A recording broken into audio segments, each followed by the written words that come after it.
வணக்கம் நண்பர்களே.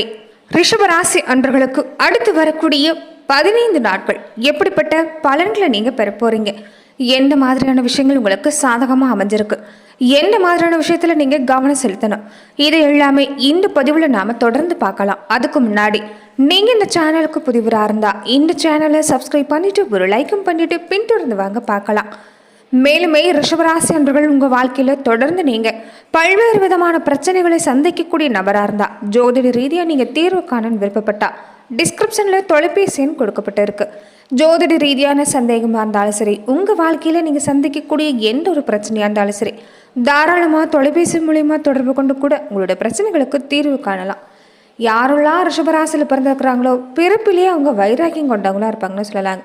பெரும்பாலுமே இவங்கள மாதிரி ஒரு வைராக்கியம் இந்த உலகத்தில் யாராவது வச்சுருக்கிறாங்கன்னு கேட்டால் அது இல்லைன்னு சொல்லலாம். யாராவது இவங்களை ஏமாத்திட்டா, நம்பிக்கை துரோகம் செஞ்சுட்டா, தேவையில்லாமல் திட்டா, அவ்வளவுதான். எப்போதுமே அவங்கக்கிட்ட சேர மாட்டாங்க. இவங்களுக்கு பணம், காசு பணம் எல்லாம் முக்கியம் இல்லை, மதிப்பு மரியாதை தான் ரொம்ப முக்கியமாக நினைக்கக்கூடியவங்களா இருப்பாங்க. கடினமான உழைப்பாளின்னே சொல்லலாம்.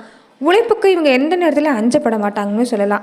அதே மாதிரி கோபங்கிறது அவ்வளோக்கா வராது. பார்க்க தான் கொஞ்சம் கரடு முரடாக இருப்பாங்களே தவிர மென்மையான குணத்துக்கு சொந்தக்காரங்க. ஒரு பூவு மாதிரியான மென்மை. பெரும்பாலுமே சத்தம் போட்டு பேசினாவும் போதும் இவங்க முகம் இந்த அணிச்ச மலர் மாதிரி வாடிடும். அப்படி மென்மையான குணம் சொல்லலாங்க. பெரும்பாலுமே இவங்க வாழ்க்கையில் ஏமாற்றம் துரோகங்கிறது இல்லாமலாம் இருக்காது. ஆனால் அப்படி நடக்கிறப்ப அவங்கக்கிட்ட இருந்து ஒரேடியே விலகிடுவாங்கன்னு சொல்லலாம். இவங்க எடுக்கிற ஒவ்வொரு முடிவுமே என்றைக்குமே இவங்க அதிலிருந்து பின்வாங்கினதில்லை. முன்வைத்த காலம் பின் வைக்க மாட்டாங்கன்னு சொல்லலாம். நல்லதோ கெட்டதோ ஒரு முடிவு எடுக்கிறதுக்கு முன்னாடி ஒரு தடவைக்கு 100 தடவையாவது யோசிச்சிருவாங்க. ஆனால் ஒரு முடிவு எடுத்துட்டா அதிலிருந்து எந்த சூழ்நிலையும் பின்வாங்க மாட்டாங்கன்னு சொல்லலாம். ஒரு விஷயத்தோட பின் விளைவுகளை பற்றி நல்லா யோசிக்கக்கூடியவங்களும் இவங்க தான். ஏன்னா கற்பனை சக்தி உங்களுக்கு அதிகம். ஒரு விஷயத்தில் அது எந்த மாதிரியான பாதிப்பு ஏற்படுத்துங்கிறத முன்கூட்டியே கற்பனை செய்யக்கூடிய ஒரு ஆற்றல் கொண்டவங்களா இந்த ராசிக்காரங்க அமைஞ்சிருப்பாங்கன்னு சொல்லலாம். அதே மாதிரி ஏதாவது ஒரு விஷயத்தை சிந்திச்சுக்கிட்டே இருப்பாங்க. இவங்க மூளைக்கு ஓய்வுங்கிறது கிடைக்காது, மூளைக்கு சும்மாவும் இருக்காது. ஏதாவது ஒரு விஷயத்தை யோசிச்சுக்கிட்டே இருக்கும், நிறைய விஷயத்தை கற்றுக்கணும்னு நினைப்பாங்க. இவங்களுடைய எண்ணங்கள் பொறுத்த வரைக்குமே சிறப்பாக அமைஞ்சிருக்குன்னு சொல்லலாம். நிறைய விட்டு தெரிஞ்சவங்களும் இவங்க தான். பார்க்க சாதாரணமாக இருந்தாலும் பார்வையாலே ஒருத்தரை எடப்போட தெரிஞ்சவங்களாகவும் இருப்பாங்க. வீடு, வண்டி, வாகனம், சொத்து, நிலம் இது எல்லாமே உங்களுக்கு சேர்க்கக்கூடிய யோகம் கண்டிப்பாக உண்டுன்னே சொல்லலாம். அதுக்கு நீங்கள் செய்யக்கூடிய ரொம்ப முக்கியமான விஷயங்களை ஒன்று, குல தெய்வ வழிபாடு நீங்கள் தொடர்ந்து செஞ்சுட்டு வரது தான். குலதெய்வ வழிபாடு சரியாக நீங்கள் செய்யாமல் இருப்பீங்க. இல்லைன்னா நீங்கள் வழிபட்ட தெய்வம் ஒன்றாவும், உங்களுடைய தாய் தந்தை பாட்டன் பாட்டி வகையில் பொறுத்த வரைக்குமே வழிபட்ட தெய்வம் ஒன்றாவும் இருந்திருக்கும். நீங்கள் உங்களுடைய சொந்த பந்த வகையிலையோ உங்களுடைய தாய் தந்தை இவங்களுடைய வழியிலையோ நீங்கள் தொடர்ந்து நல்லா விசாரித்து உங்கள் குலதெய்வம் இதுதானே சரியாக நீங்கள் வழிபட தொடங்குனீங்கன்னா நிச்சயம் நல்ல மாற்றம் உங்கள் வாழ்க்கையில் உண்டுன்னு சொல்லலாம். அதே மாதிரி குலதெய்வ வழிபாடு முக்கியமே. முன்னோர் வழிபாடு நீங்கள் செஞ்சுட்டு வர்றது ஒரு நல்ல பலனை ஏற்படுத்தி தரும். பிரதோஷ நாட்களில் சிவ ஆலயங்களுக்கு போய் வழிபாடு செய்ய பாருங்க. நந்தி தேவரை சேர்த்து வழிபாடு செய்யறது நல்லது. நந்தி தேவரோட 2 கொம்பு கடையில் நீங்கள் சிவபெருமான வழிபாடு செய்கிறப்ப எந்த கஷ்டமாக இருந்தாலும் அது நீங்கள் கூட வாய்ப்பு அமைஞ்சிருக்குன்னு சொல்லலாம். அதே மாதிரி நீங்கள் பறவைகளுக்கு விலங்குகளுக்கு உங்களால் எந்த கெடுதலும் செய்யக்கூடாது. உணவு மாதிரியான விஷயங்களை நீங்கள் பறவைகளுக்கு விலங்குகளுக்கும் கொடுக்கறதால உங்கள் வாழ்க்கையில் நல்ல மாற்றம், சுக்கர பகவானுடைய அருளுங்கிறது கண்டிப்பாக கிடைக்கக்கூடிய யோகம் உண்டுன்னு சொல்லலாம். எத்தனை கஷ்டம் இருந்தாலும் சரி, நீங்கள் தொடர்ந்து வாழைப்பழம் பசுமாட்டுக்கு உங்களால் முடிஞ்சதை அமாவாசை தினங்களை நீங்கள் தொடர்ந்து வாங்கி கொடுக்கறது மூலமாக முன்னேற்றம் வளர்ச்சிங்கிறது உங்கள் வாழ்க்கையில் இருக்கக்கூடிய வாய்ப்பு அமைஞ்சிருக்குன்னு சொல்லலாங்க. தொடர்ந்து ரிஷபராசி அன்பர்கள் இனி அடுத்து வரக்கூடிய 15 நாட்கள் எப்படிப்பட்ட பலன்களை பெற போறீங்கன்னா, ராசிநாதன் சுக்கிரன் 11ஆம் இடத்துல இருக்கிறார். செவ்வாய் 2ஆம் இடத்துல அமர்ந்திருக்கிறார். சூரியன் ராகு முதல கிரகங்களும் லாபஸ்தானத்தில் இருக்கிறதால பண தட்டுப்பாடுங்கிறது இல்லை, செலவுகளும் கட்டுக்குள்ளே தான் இருக்கும். ராகுவோட பலம் இந்த நேரம் சிறப்பாக இருக்கிறதால வெளிநாடு வேலை சம்மந்தப்பட்ட முயற்சி எல்லாமே செஞ்சீங்கன்னா நல்ல மாற்றம் கிடைக்கும். பழைய கடன் அடைச்சி விடக்கூடிய வாய்ப்பு அமைஞ்சிருக்குது. தடைவட்ட முயற்சிகளில் வெற்றி கிடைக்கக்கூடிய வாய்ப்பு அமைஞ்சிருக்குது. எதிர்பாராத பொருளாதார வரவு இந்த நேரம் சிறப்பாக உண்டுன்னு சொல்லலாம். புதுசாக வியாபார ஒப்பந்தம் கிடைக்கும். 10ஆம் இடத்துல சனி புதன் இருக்கிறதால தொழிலில் புதிய உத்திகளை கையாளுவீங்க. பகை எல்லாமே இந்த நேரம் அழிஞ்சு வரக்கூடிய நேரம். பகை பாராட்டினவங்க விலகுவாங்க. இனி எல்லாமே நீங்கள் திட்டமிட்டு செயல்பட்டீங்கன்னா அற்புதமான மாற்றம் தான். பெரும்பாலுமே ஒருத்தர்கிட்ட உதவின்னு போய் கேட்டு நிற்கிறது உங்களுக்கு பிடிக்காது. ஆனால் தன்னால் நண்பர்கள் உங்கள் நிலைமை அறிஞ்சு உதவி செய்வாங்க. இதனால் மன மகிழ்ச்சி கூடி வரும்.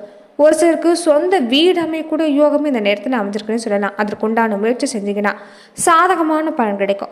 கவனமாக இருக்கணும்னு பார்த்தீங்கன்னா, வேலை செய்கிற இடத்துல அதிகப்படியான பணி அழுத்தம் இருக்க தான் செய்யும். புதுசாக பொறுப்பு இல்லாமல் வந்து சேரும். ராசியில் குரு அமர்ந்திருக்கிறதால எந்த காரணத்தை முன்னிட்டும் எச்சரிக்கை உணர்வை கைவிட்டுறாதீங்க. எல்லாத்துலேயுமே பொறுமை வேணும். 7க்குரிய செவ்வாய் 2ஆம் இடத்துல வக்கரகத்தில் இருக்கிறதால குடும்பத்தில் கருத்து வேறுபாடு உண்டாக தான் செய்யும். அது உடனுக்குடனே நீங்கள் தீர்க்க பாருங்கள், வளர விடாதீங்க. இந்த நேரத்தில் காலையிலையோ மாலையிலையோ பக்கத்தில் எந்த பெருமாள் ஆலயம் இருந்தாலும் சரி, தொடர்ந்து நீங்கள் வழிபாடு செய்ய பாருங்கள். பல பிரச்சனைங்கிறது இந்த நேரத்தில் படிப்படியாக குறையக்கூடிய வாய்ப்புங்கிறது ரிஷபராசி அன்றவர்களுக்கு இந்த வழிபாடுகள் நீங்கள் செய்கிறதால உங்களுக்கு ஏற்படுன்னு சொல்லலாம். அது மட்டும் இல்லாமல் இந்த வாரத்தை பொறுத்த வரைக்குமே அதிர்ஷ்டம் உங்களுக்கு கொடுக்கக்கூடிய நேரம். ரொம்ப நாளாக பணங்கிறது நீங்கள் ஒரு இடத்துல கொடுத்துருப்பீங்க, அதுக்கு கைக்கு சேர்ந்திருக்காது, இனி சேரக்கூடிய நேரம் தான். நடக்கவே நடக்காதுன்னு சொன்ன நல்ல காரியம் எல்லாமே நடக்க ஆரம்பிக்கும். பிரிஞ்சு போன சொந்த பந்தம் உறவு இல்லாமல் ஒன்று சேர நேரம்னு சொல்லலாம். ஏன்னா வாழ்க்கை துணை உறவு வழியால் ஏகப்பட்ட பிரச்சனையை சந்திச்சிருப்பீங்க, மனசாவை சந்திச்சிருப்பீங்க, பாராமுகமாக தான் இருந்திருப்பாங்கன்னு சொல்லலாம். இனி பிரிஞ்ச உறவுகள் ஒன்று சேரும். கணவன் மனைவிக்குள்ள ஒற்றுமை சிறப்பாக இருக்கக்கூடிய வாய்ப்பு இருக்குது. குடும்ப வாழ்க்கையில் ஒருத்தர் புரிஞ்சுக்கிட்டிங்கனாவே போதும், இந்த காலம் உங்களுக்கு சிறப்பான காலம்தான். வியாபாரத்தில் மட்டும் கொஞ்சம் கூடுதல் கவனமாக இருக்க பாருங்கள். எந்த ஒரு முடிவையும் அவசரப்பட்டு எடுத்துடாதீங்க. புதுசாக பழகிற மனுஷங்களும் முழுசாக நம்பாதீங்க. வீட்டில் இருக்கக்கூடிய பெண்களுக்கு இந்த நேரம் மனசில் ஒரு ஆன்மீக எண்ணம் தான் அதிகமாக இருக்கும். உறவு வகையில் நல்ல பேர் கிடைக்கக்கூடிய நேரமே அமைஞ்சிருக்குது. பெண்கள் இந்த நேரத்தில் முருகப்பெருமான் வழிபாடு செய்கிறது ஒரு நல்ல பலனை ரிஷபராசி அன்றர்களுக்கு ஏற்படுத்தி தரக்கூடிய ஒரு வாய்ப்புன்னே சொல்லலாம். மொத்தத்தில் இந்த காலம் உற்சாகமாக செயல்பட்டிங்கன்னா சிறப்பான பலன் கிடைக்கும். லாபஸ்தானத்தில் இருக்கக்கூடிய சூரியன் பூர்வ புண்ணிய ஸ்தானத்தையும் பார்க்கறதால ஆன்ம பலம் பெருகும், மனக்குழப்பம் நீங்கும், ஏற்றங்கள் நல்ல மாற்றங்கள் வரக்கூடிய நேரம். குறைஞ்ச முதலீடாக இருந்தாலும் அதிக லாபம் பெற போறீங்கன்னு சொல்லலாம். தொழில் வாய்ப்பு தேடி வரும். மனைவி உங்களுக்கு இந்த நேரம் ஆதரவாக இருப்பாங்க. பணம் சம்மந்தப்பட்ட சர்ச்சை தீரும்.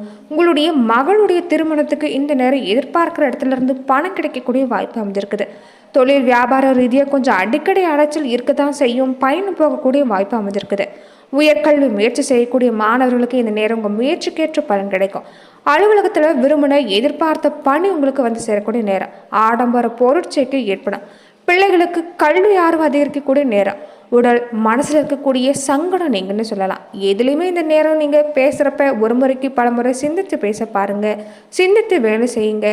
இந்த நேரம் நல்ல மாற்றம் தான். பேச்சு வார்த்தையில் பொறுத்த வரைக்குமே நீங்கள் கொஞ்சம் கவனமாக இருந்துக்கிட்டிங்கன்னா போதும். அமாவாசை தினங்களில் உங்களால் முடிஞ்சதை தான தர்மம் நீங்கள் தொடர்ந்து செஞ்சுட்டு வரதன் மூலமாகும் நல்ல பலன்கள்ங்கிறது ரிஷபராசி அன்பர்களுக்கு ஏற்படுன்னு சொல்லலாம். தானத்திலேயே சிறந்தது அன்னதானம்னு சொல்லுவாங்க. அப்படிப்பட்ட அன்னதானத்தை உங்களால் முடிஞ்சவங்களுக்கு நீங்கள் தொடர்ந்து செய்யறதன் மூலமாக நிச்சயம் உங்கள் வாழ்வில் மேன்மை உண்டாகக்கூடிய நேரமாக அமைஞ்சிருக்குது.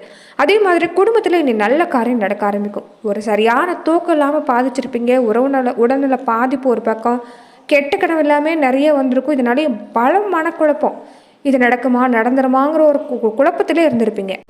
அந்த கெட்ட கனவு வரது எல்லாமே நிற்கக்கூடிய வாய்ப்பு அமைஞ்சிருக்குது. தொடர்ந்து மனசில் ஒரு நல்ல மாற்றம் உண்டாகும். சந்திரனோட நகரும் சாதகமாக இருக்கிறதால சில நன்மைகள் கிடைக்கக்கூடிய வாய்ப்பு அமைஞ்சிருக்குது. வெளிவட்டாரத்தில் செல்வாக்கு அதிகரிக்குங்க. செவ்வாய் 2ஆம் 3ஆம் இடத்துல அமைஞ்சிருக்கிறாங்க. குடும்பத்தில் கொஞ்சம் மருத்துவ செலவு வரதான் செய்யும். அக்கறையோடு இருந்தீங்கன்னா நல்ல மாற்றம். வேலை பார்க்குற இடத்துலையும் அக்கறையோடு செயல்பட பாருங்கள். கோப பார்வைங்கிறது யார்கிட்டையும் வேண்டாம், கோபப்படுறது வேண்டாம். ரொம்ப நாளாக மனசில் நிறைய ஆசை வச்சுருப்பீங்க, அது ஒவ்வொன்றும் நிறைவேறக்கூடிய வாய்ப்பு அமைஞ்சிருக்குது. தொழில்கள் லாபம் பண வரவு இது எல்லாமே சிறப்பு தான். வியாபாரத்தில் இடையூறாக இருந்த பல சிக்கல்கள் தீரும். அரசு வேலைக்கான ஒப்பந்தம் பெறுவீங்க. இந்த நேரத்தில் கலைத்துறை கல்வித்துறை எல்லாருக்குமே பரிசு பாராட்டு கிடைக்கும். பணம் கொடுக்கல் வாங்கல மட்டும் பக்குவமாக நடந்துக்க பாருங்க. வேலை தாமதமாக முடிஞ்சாலுமே கவலைப்பட வேண்டியதில்லை. நல்ல மாற்றத்தோடு தான் முடியக்கூடிய வாய்ப்பு இருக்குது.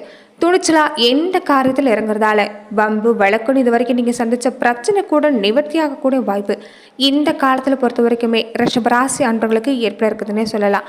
அது மட்டும் இல்லாமல் ரிஷபராசி அன்பர்கள் நட்சத்திர ரீதியாக நீங்கள் எப்படிப்பட்ட பலனை பெற போகிறீங்கன்னா, கார்த்திகை 2, 3, 4 பாதங்குள்ள விடவங்களுக்கு உற்றார் உறவினர்கள் இவங்க எல்லாருமே உங்களை பார்த்து ஆச்சரியப்பட போகிறாங்க. உங்கள் முன்னேற்றம் சிறப்பாக இருக்கும். எல்லா காரியங்களும் சிறப்பாக வெற்றிகரமாக நடக்க போகுது. அரசு மூலிமா ஏதாவது பண வருமானம் வர வேண்டியதாக இருந்தால், நிலுவையில் இருந்தாலும் அது கிடைக்கக்கூடிய வாய்ப்பு. வியாபாரத்துலேயும் அதிக லாபம் உண்டாகும். நீங்கள் எதிர்பார்க்குற இடத்துல இருந்து பண வரவு தாராளமாக அமையும். ரோகிணி நட்சத்திரக்காரங்களுக்கு வீடு பூமி மூலமாக லாபம் உண்டாகும். வீட்டில் திருமணம் மாதிரி சுபகாரியங்கள் நிறைவேறக்கூடிய வாய்ப்பு. வெளிநாடு சம்மந்தப்பட்ட விஷயம் நல்ல தகவலாக சேரும். குழந்தைகளோட பிடிவாத உணத்தாழ தொல்லை சந்திச்சவங்களுக்கு பிள்ளைகள் உங்கள் பேச்சை கேட்டு நடப்பாங்க. வீடு மாற்றம் தொழில் மாற்றம்னு வாழ்க்கையில் ஏதாவது ஒரு மாற்றம் ஏற்படக்கூடிய நேரம். வேலையில் உயர் அதிகாரிகளுடைய சொல் பேச்சு கேட்டு நடக்க பாருங்க. மறு பேச்சு பேசுறது, எதிர்வாதம் பண்ணுறது இது எல்லாமே வேண்டாம். தாய்வழி உறவுகளால் சந்தோஷம் கிடைக்கக்கூடிய வாய்ப்பு. மிருகஷீரிடம் நட்சத்திரக்காரங்களுக்கு மனதில் நினைக்கக்கூடிய காரியங்கள் நிறைவேறும். எந்த ஒன்றுலையும் கொஞ்சம் அலைச்சல் உண்டுதான், ஆனால் நல்ல மாற்றம். உடன்பிறப்பு வகையில் கொஞ்சம் வெறுப்பு உண்டாக வாய்ப்பு இருக்குது. தம்பதிகளிடையிலையும் கொஞ்சம் கருத்து வேறுபாடு ஏற்படலாம், கவனமாக இருங்க. வேலைச்சும் அதிகமானாலும் அதற்கேற்ற பலன் நிச்சயமாக கிடைக்கக்கூடிய நேரமாக தான் இந்த ரிஷபராசி என்பவர்களுக்கு அமைஞ்சிருக்குது. உழைப்பு அதிகமாக இருக்கிறதால நிச்சயம் நல்ல மாற்றம். ஆனால் அசதி உடல் பாதிப்பு வந்து போகும். தொழிலை பொறுத்த வரைக்குமே ஓரளவு உங்களால் சமாளிக்க முடியும். தனவரவு நல்ல மாற்றத்தை கொண்டு வந்து தரக்கூடிய ஒரு வாரமாக தான் இந்த வாரம் உங்களுக்கு அமைஞ்சிருக்குன்னு சொல்லலாம்.